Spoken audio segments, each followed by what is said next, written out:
Next up on Keepin' It 100 with Conan, it is the live debate between Keepin' It 100 and Killing the Town. You can check out exclusive video from the debate on the Patreon site at patreon.com/Conan and Conan.me. Now, I don't know what was supposed to happen during that debate, but I know the ending was going to be that we all turn on Disco because we all think he's stupid. That was what was going to happen. But of course, that dumbass couldn't make it. So now it's down to me and Conan versus Killing the Town. Killing the Town was originally Lance Storm, Citizen Storm to me. He dropped off the face of the earth. We don't know where he's at. So now it's down to Don Callis and Lethal Paul Lazenby. Can we bring these guys out?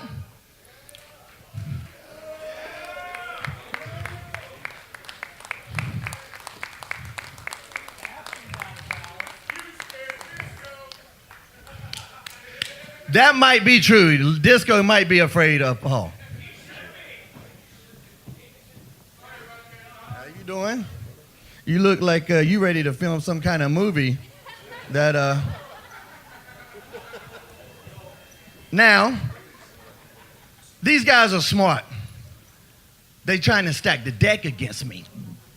So they brought in a ringer.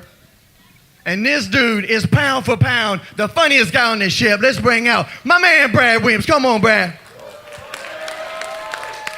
Thought you were announcing Raven there. Good Lord, he's going to knock us all Hey, you calm down, man. I need you to calm your ass down right now. I ain't putting up with that. We're drawing like Tony Candello up north. Okay, so I guess it's going to be on 3-on-2. And okay, that's how we do. Now let's bring out the leader of the Keepin' It 100 podcast crew. Even though I do all the damn work, he's still the man that gets all the credit. K-Dog, bring out the legendary Conan. Hey, you notice Jericho doesn't come out for this? Where's Jericho? He booked this shit.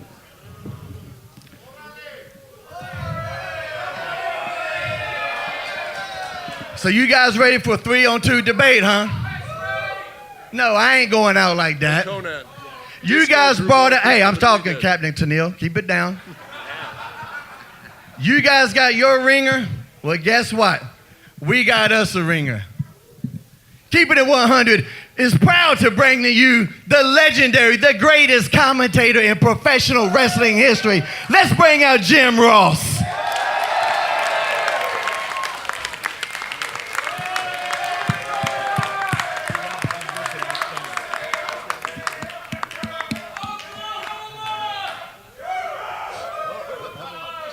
This should be tremendous. How did JR die? Fell off a ring.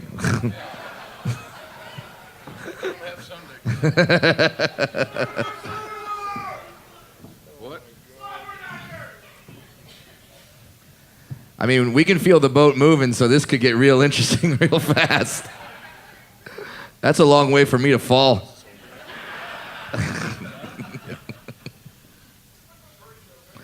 Get it, right? I mean, I'd make a I fuck my sister joke, but I'm not you.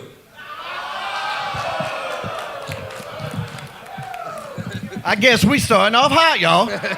Brad ain't fucking around. I'm telling you, this dude, he ain't got no chill. Don't JR, play with a professional, son. Don't. He's a professional, and he's got the instrument. And the microphone. He means a big penis by an instrument. So obviously, this debate forum's out the damn window. So what we thought about is we're going to talk about whatever we want to talk about. If you guys have something in particular that you want Killing the Town, Keepin' It 100, JR to talk about, this is your perfect time. It might be your only time. And don't be afraid, because there are dumb questions. I get a bunch of them. But if you got something you want to ask, shout it out there. You guys, is there anything on your mind right now? Anything about the show? How do you think the cruise is going? Paul, how's the cruise been so far? Well, I came on this cruise with itchy knuckles, looking for Disco's big beak to be on the end of these knuckles, and I'm very, very disappointed. I feel like a little kid that just got told Christmas is canceled. So screw you, Disco, for depriving me of my cruise enjoyment. There's one more thing to hate you for. Okay, so here's a debate question. Was Disco just dumb enough to, within a 13-month period, not realize that he needed a passport or a valid ID to get on this damn boat? Was it that he was that dumb, Or was he just terrified of lethal Paul Lazenby? Thank you. Thank you. JR, what do you think? Yeah, the latter. He don't want any part of him. I got it. Conan, where you at on this debate? The same thing. Is there any term you would use to describe Disco Inferno right now?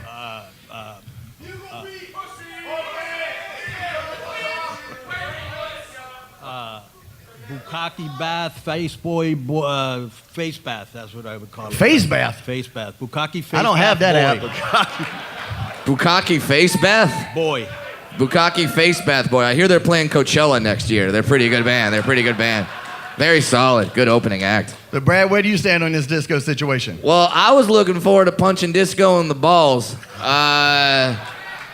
And now I hear two things. For one, he's not here. Two, he has no balls. So that's not going to work out very well for me. But I'm honored and truly humbled that I get to say now that in my life I get to share the ring with all of you. And because I went to school to actually become a broadcaster, the fact that I'm in the ring with JR right now is making my heart pitter patter. It's pretty great. Now, Lord Cyrus, we all know you got a deep history with Disco Inferno. So Yeah, I think man, I know what your answer is, but how do you feel? First off, I will say the passport story, I understand. The ID story was a cover. My contacts at the airline have told me there was an issue of masturbation on an airplane. No. He was pulled off the flight. Don't tell us this. This is this, embarrassing, but I feel like the fans deserve the truth here. Now, let me just say that I think Disco's a nice kid. I think Disco is one of those guys. He's like 54. He got... Disco is one guy who the more TV time he got, the less over he got, which is usually supposed to work the other way. I will say this. Conan has been an advocate of me going in the Keepin It 100 Hall of Fame, along with legends like Matt Hardy, legends like Ted Irvin, the father of Chris Who Jericho. just showed up. He just showed up. My God. Hey, Ted my Irvin. man. Big Ted, babyface assassin in the house. Ted Irvin produced the sperm of Jericho. As well as Frankie Kazarian. Now, I know that I'm hoping Mr. Irvin later on will be a character witness for me to get into the Keep 100 Hall of Fame, but Conan, correct me if I'm wrong. Yes. My understanding was if Disco lost a fight to Paul or me, that would mean I'm automatically inducted. That is true. I'd also like to say that I came here for the podcast and I stayed for that beautiful John Waters mustache. And applaud for that. That is tremendous. You don't look like a captain. You look like you drive a panel van. So, stay within 200 meters of the school, is that what you're saying? You would molest me if I didn't have a beard. Speaking of beards, how's your girlfriend? Oh! Where's that snare drum? Now, I will say this. I was just upstairs at the wrestling, and I had my outfit on, and I was mixing in the crowd. And I don't know if you've seen these security sheriff guys around with the stars on their security guys. The guy comes up to me, he looks at me with my pink shoes and my captain's suit, looking very official. He goes, "What do you think you're doing?" I said, "I'm the captain of this goddamn ship. What do you think you're doing?" Maybe he didn't get over very well. When did he stop laughing? 10 seconds ago? Wait, Disco? I've been trying to get kicked off the ship so I can go back to Miami, and it hasn't worked yet. You're trying to get kicked off the ship? Of course. Well, just fucking... Some Dude, special I'll people throw in you off Miami the ship shit. myself, man. Don't I'll get get hot. ask. Don't get hot. Which Jump. deck do you want? You can jump off this motherfucker anytime you want, just so you know. I think that was Sabu's idea. He wanted to get booked on the show just so he could jump the fuck off. And I don't mean at port. I think he wanted to do it at sea, and his words to Chris were, I'll be okay. That was the thing that scared me the most about coming on this boat. I'm like, when Chris called me, he's like, "Hey, you want to do stand-up comedy on the Jericho cruise?" I thought, on a boat with a lot of drunk wrestlers, and I'm tiny and very throwable. And speaking of drunk wrestlers, we about to get that shit started right now. Oh, drunk wrestlers. Oh, this is going to be half a drink. This will fuck me up good. That's the equivalent of a... Yeah, my nickname is Two Beer Brad. That's the equivalent of a bucket for us. What is this? Fireball? Brought to us by the lovely H2H Empress. Thank you very much. Hey, what's That yours? looks sketchy. I assumed you were going to have one, so I thought that was yours. And we want to do this toast to the audience because there was a time change. This was supposed to be at fucking midnight at one point. Then it got changed today, I found out. And he found out like 3 hours ago because this late motherfucker texted me and goes, the podcast is tomorrow, right? Like, no, it's today. Where at? Motherfucker on the boat. Find the son of a bitch. But this is to you guys. Thanks for listening to the podcast. All of them.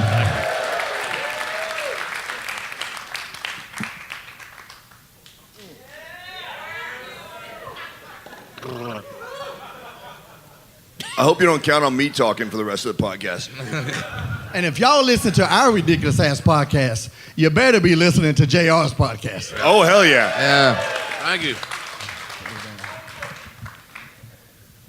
Now, Conan, there was something you wanted to bring up earlier that you was going to get the... Yeah, before I get to that, I wanted to Hey, ask man. something. Yeah, I know. Okay. But before I get to that, I wanted to ask something. Is there a pet peeve that all you guys have since we all, travel a lot? Like, to me, it's very...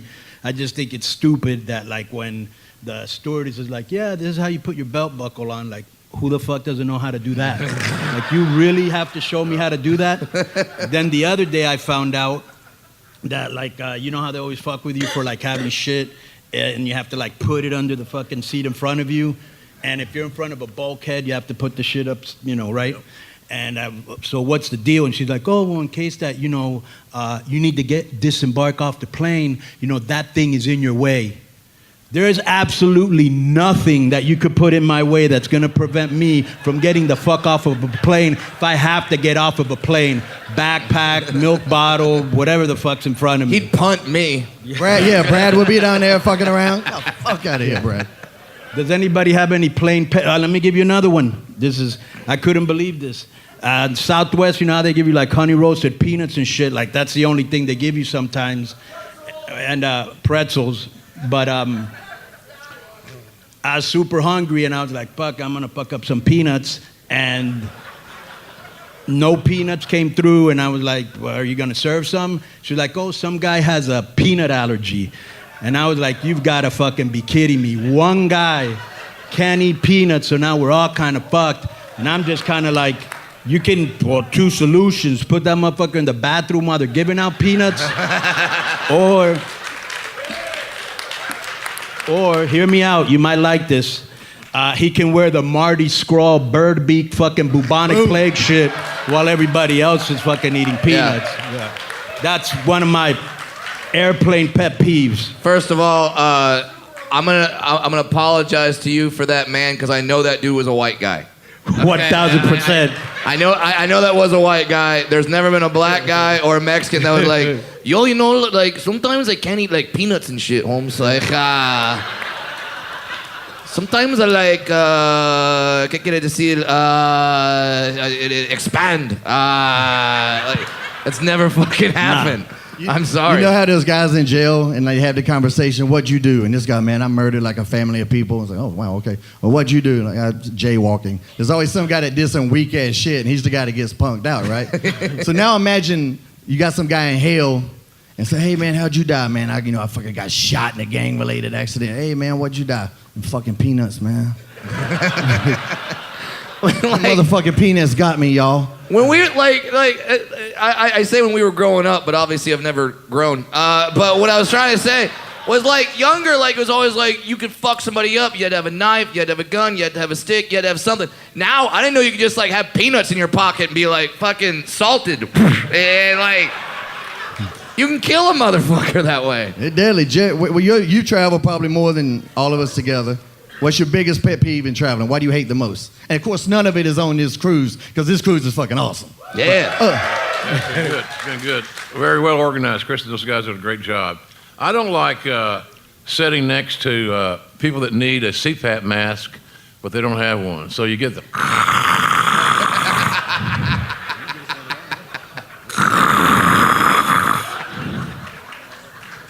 And sometimes they're fat women. Hey, honey, you're snoring. I don't snore. How dare you?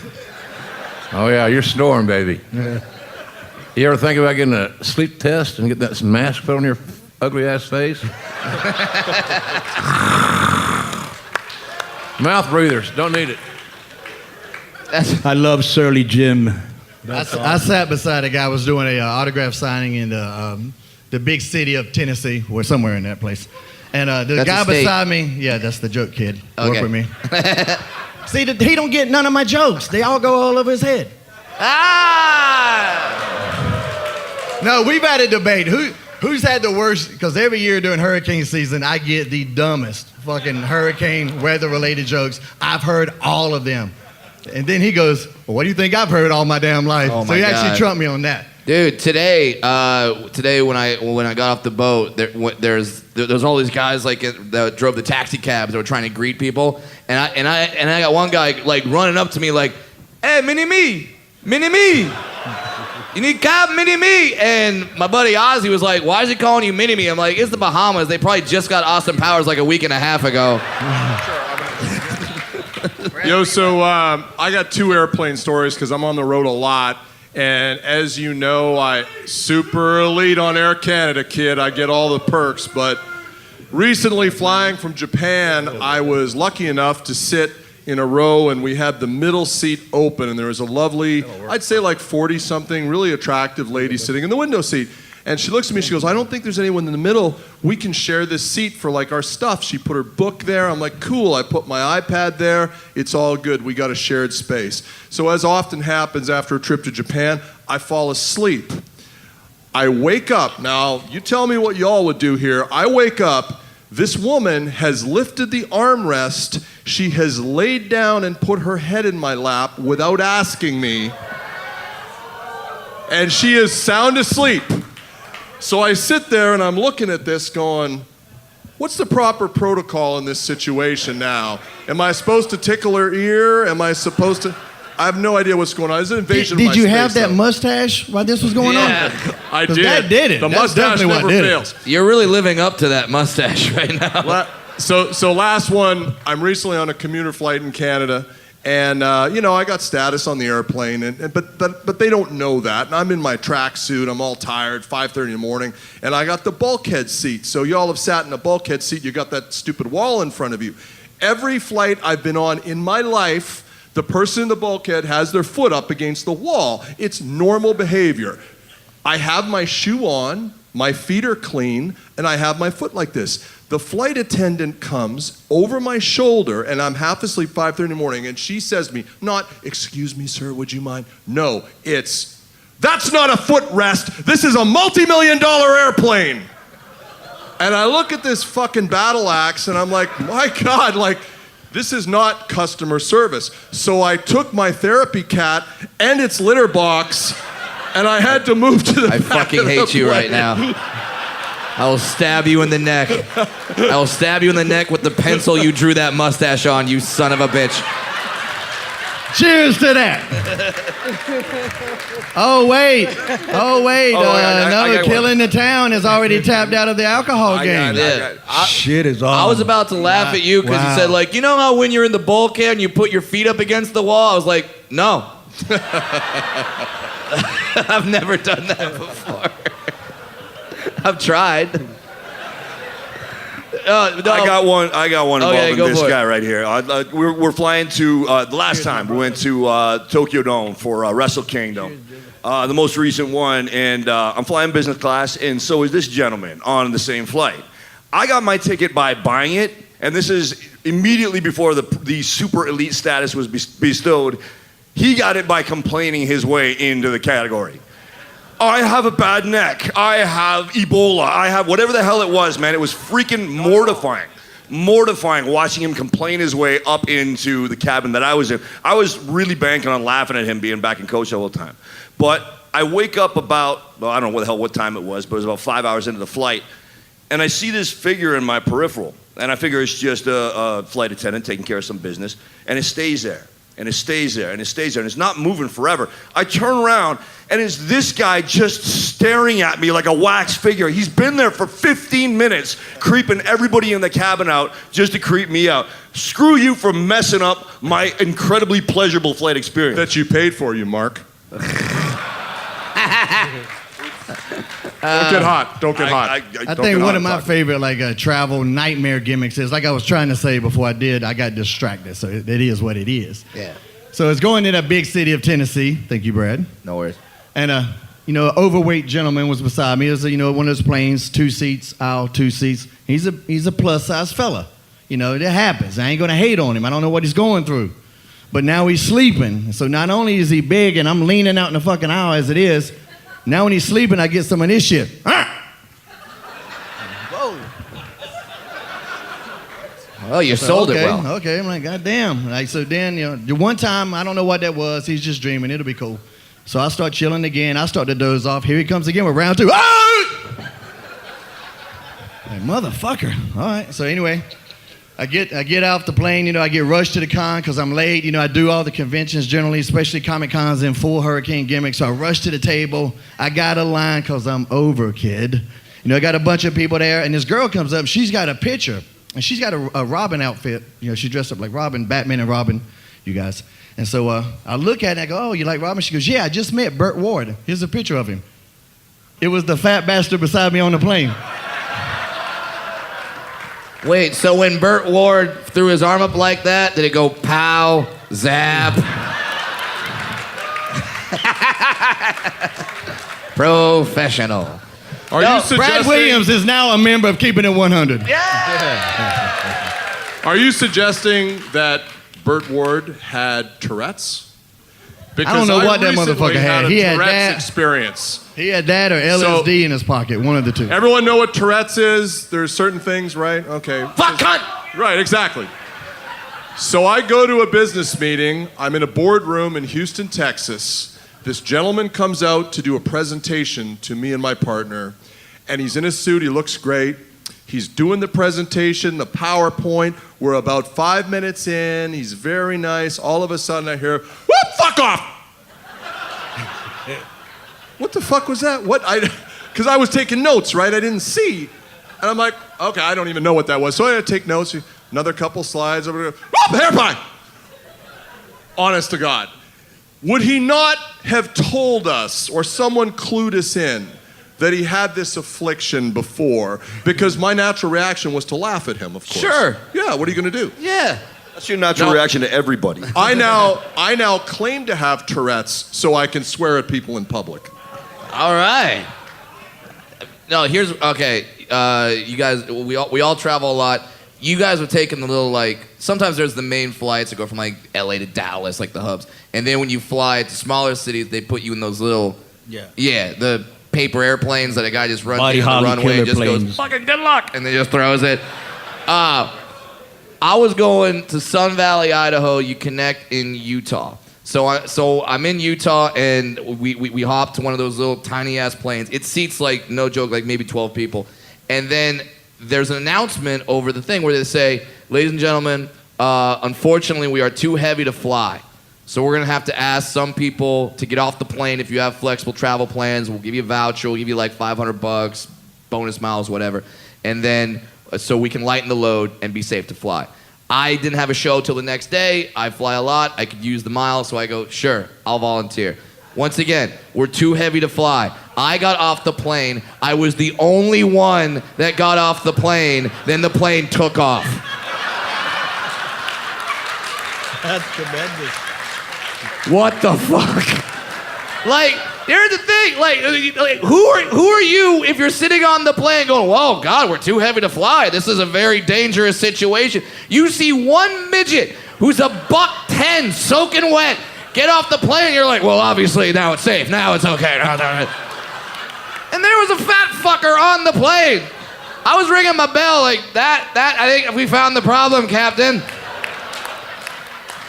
It's fine if you're fat, but if the problem is we're too heavy, if we were too little, okay, I'm a victim. But we're too heavy to fly. Get the fat fucker off. I don't get it. I was so mad. I've never prayed for a plane crash more in my fucking life. It might have been, the captain might have been one of those guys that had the little person phobia, and he's like, I got to figure something the fuck out. Oh. I got to get this motherfucker off this plane somehow. And that was just the first thing he came up with, and you fell for it. Achondroplastophobia. This is fucking real, ladies and gentlemen. There are people that are afraid of little people. John Stamos, yes, you saw my special. John Stamos has this fear. He's afraid of little people. Bob Saget told me about it. We had a situation where Stamos visited Saget in his dressing room. Saget called me in. I ran in. I started humping Stamos' leg. Stamos freaked the fuck out. Started like kicking his leg like that. But I got little pit bull arms. I fucking hang on. So I was riding his leg for 8 seconds like a rodeo, and then finally, and this is the craziest part. This is how you know my life is a dream and a simulation. Dave Coulier then walked into the room and just looked at me humping Stamos' leg and went, "Hey Brad, cut it out." I'm like, "Get the fuck out of here. I can die now." That's a bucket list item. Does anybody else want a more visual representation of Brad humping some legs? Do we have a volunteer in the crowd? Do you want your leg humped? Who wants to get your leg humped? Where we at? Oh, man. Make sure you have a soft knee pit. The fallen angel, Christopher Daniels, is here. Christopher Daniels, I got a spot for you, kid. Get your leg humped, you son of... Okay, now, JR, you certainly do not have to do this. You can say no, and no one here will be offended. Good. But is there any way you can commentate me humping Christopher Daniels' leg? You don't have to. No one's gonna get mad at you. But is there any way you can commentate me humping Christopher Daniels' leg? Let's see what comes up. Oh, I'll do my best, buddy. We'll do it together. All right, here. Oh my God, JR, what do you think is happening in this contest? He's a tantalizing little bastard. He's provoking this man. He's got that low center of gravity. Oh, And there he goes. It's up. It's in. It's hard. It's all knotted up. The little son of a bitch is dog locked on another Canadian. what do we do, JR? Pour hot water on it.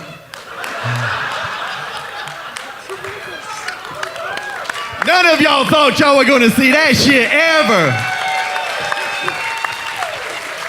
That is one of the greatest moments of my life, ladies and gentlemen. The legend, the Hall of Famer Jim Ross just called me doing anything. That is fucking unbelievable. All right, now give me about 15 more minutes so I can climb back into this chair. Thank you, Daniels. Thank you. Let me thank you. I had my leg humped. So, I mean, I was the real winner here. Thank you. All right. Yo, can we shout some people out? We definitely got to shout some people out, but can we give one more huge shout out? Because I asked him to come, and he said he'd be here. Chris Jericho's father, Ted right here, he's the Hall of Famer. Yeah. He's a Hall of Famer. Can you stand up and take a bow? Now, we got a time limit. I thought we were going to be able to go long. Just take a bow for us. Look who's here. Look at Kazarian. He did show up. Yeah. He's been one of the busiest peoples of the week. Frankie Kazarian is here to help induct Cyrus into the Hall of Fame and tell one of my favorite stories again. Frankie, come on up. Because is it official? Is it? Yes, it's Are we Disco putting didn't Cyrus, show up. Is Yes. Lord Cyrus into Are the there Hall any of the boys out there? Any of the boys out here? We got the beer. We got the Beer City Bruiser over there. Are you sober? I know You LAX is drinking, supposed to be motherfucker? up in this bitch. Well, since there's two Keeping It 100 Hall of Famers here, Mr. Ted Irvine and myself, and we do both have a vote on who gets in, I think we should probably do that. Because this has been, several months in the making, right? Well, Don's been dreaming about this since the initiation of the podcast. Ted played against Bobby Orr. He was telling me some Bobby Orr stories that were fucking unbelievable. So, Ted, you're an expert on tough guys. Yeah. Can he come up because I almost took guys, you have to know a bunch of wimps, too. Where does Disco rate on your list? On the list of Ted Jericho? Well, is this on? I'm so disappointed. I came on this cruise. I paid my own way. Are you sure you don't know a guy? Nah, I've been ripped. Mr. Conan up here, Chris said, call these guys. He was a gentleman to me. He said, Dad, you might not understand what he says because they smoke a bong or some damn thing. But he was courteous to me, and this little loudmouth Disco gets on, who are you? But anyhow, it was honored. You guys put me in the top 100. I was so respected. In Canada, I drive down the street and they yell, you're part of the 100. And it was so special to me. I never won a Stanley Cup, but I'm part of the 100. Thank you, bro. Okay, that's important. Ted Irvine, without a doubt, one of the nicest human beings I've ever met. Chris Jericho's dad. So then what happens? Chris says, Dad, they're trash mouthing me, and I won't put up with this. I can't either, son. You guys are going to take me off the top 100, and that hurt. But I heard it was that little twerp Disco. I said to Disco, I said, man, you're a wrestler. You can jump over the ring. In hockey, you can't jump over the boards. You got to stand up and fight for yourself. So you little twerp, I wanted to see you on the cruise because I'm going to be the old guy with no teeth, no helmet, and I'm going to butt end you in the face and pull out all your teeth. Yeah! Yeah! You show up, you little wimp. No, Man, between twerp and nitwit, the 40s are coming back hard tonight. Oh, you're kidding. You're damn right. Oh, yeah. Anyhow. You little whippersnapper. I'm disappointed. It hurts me, and that little jerk, I'll find you. I tell you what, you made up for it, though. Disco's not here. We really don't care. We had Ted Irvine. Hey. He's a Hall of Famer. That more than makes up for it. And you guys, my son and I grew up, all you guys. This is an honor for all you guys, and for me to see you here. I respect you so much because I know the hard work. And Jim Ross and I are the only guys that worked in black and white TV. Amen, buddy. We paid our dues. And it wasn't the TVs were black and white. There was just no color back then, period. So is it official? Is it official? We need to know. It's official. Oh, it's Lord official. Cyrus 100% in the Keepin' It 100 Hall of Fame. We need to do a yay or a nay, I think. Can I have one thing that might tip the balance a little bit here? And I hate to come to this guy's defense because he's so good at putting himself over. I don't like helping him. But one of the conditions was, and I didn't realize Mr. Irvin was in line to fight Disco because I would gladly stand aside and let him go first. Absolutely. But one of the conditions was not knowing that if Disco fought me, then Don would go in. Is that correct? Correct. Fight and beat. Okay. He's not here. In my book, that's a forfeit. Right. So that's a forfeit, without a doubt. I don't know if that's going to influence your decision or not, but when you're considering your judgment, I think you should add that in. Brad, as an unofficial member of Keepin' It 100, yay or nay? Here's what I would say. Don Callis has told me that he will refuse to take bumps in the ring. If Don Callis can take a chop from Frankie Kazarian, he will be in the Hall of Fame. Can we do something that doesn't hurt, like a hip toss? What about a hip toss, kid? I think if he takes a chop from Kazarian, then he's by God, he's a Hall of Famer. I'll gladly take a bump in this rickety ass ring and then sue Jericho. I was absent from wrestling school on Chop Day, so unfortunately, I'm not the guy to. Maybe the Beer City Bruiser. Come on, Brad, give me a yay or nay. Get him out of here. Oh, not that big, heavy-winded motherfucker. Yay or nay, Brad? Give me a thumb, man. Get a little closer. Yeah. Get a little closer. Move the microphone. He's going to chop you. Hold up. Don't lick your hand. No, it's good.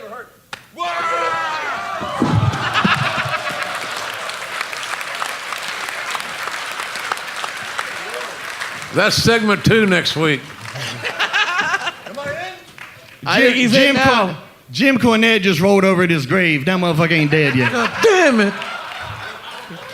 All right, Conan, yay or nay? We got to make it quick. The clock's ticking. I'm getting it. 1000%. Kermit the Frog mixed with Jay Leno ain't here, so my boy is in. That makes it official. Your newest member of the Keepin' It 100 Hall of Fame, the Lord Cyrus.